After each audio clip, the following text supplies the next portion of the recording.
বর্ধমান বিশ্ববিদ্যালয়ে প্রায় 2 কোটি টাকার তছরূপ বর্ধমানে সিআইডির জেরায় প্রাক্তন উপাচার্য।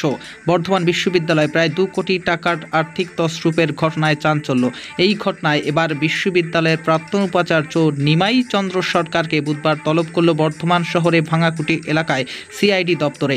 এদিন সকাল 10:30টার মধ্যে তাকে বর্ধমানের সিআইডি অফিসে হাজির থাকার নির্দেশ দেওয়া হয়। নির্ধারিত সময়ে হাজিরা দেন তিনি। তারপর দীর্ঘ সময় ধরে চলে জিজ্ঞাসাবাদ। সিআইডি সূত্রে খবর, বর্ধমান থানায় দায়ের হওয়া 212/2024 নম্বর এবং তারিখ 22/2/2024 মামলার ভিত্তিতেই এই তলব। শুধু সিআইডি নয়, এই আর্থিক অনিয়মের তদন্তে নামছে কেন্দ্রীয় সংস্থা ইডিও। বিশ্ববিদ্যালয় সূত্রে জানা গেছে, সাম্প্রতি কর্তৃপক্ষ আচমকাই জানতে পারে বিশ্ববিদ্যালয়ের অ্যাকাউন্ট থেকে প্রায় 1,94,00,000 টাকা গায়েব গেছে। বর্ধমানের বড়বাজার এলাকার একটি রাষ্ট্রায়ত্ত ব্যাংক থেকে তোলা হয় ওই টাকা।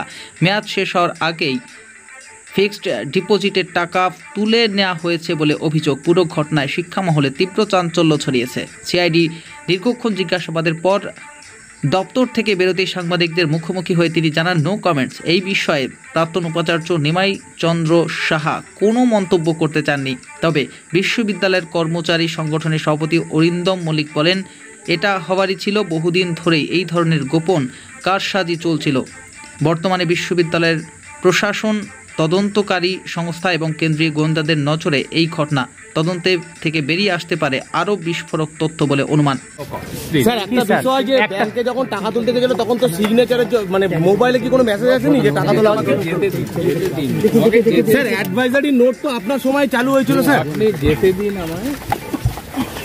আরে লোকগুলো নামা পাপাই দেখছেন স্যার। স্যার প্লিজ আমাদের যেতে স্যার একটু যেতে দিন। দীর্ঘ কি বললো স্যার? কি বললো?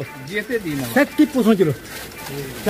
জলে পড়ছি কোনো ডকুমেন্ট ছিল স্যার?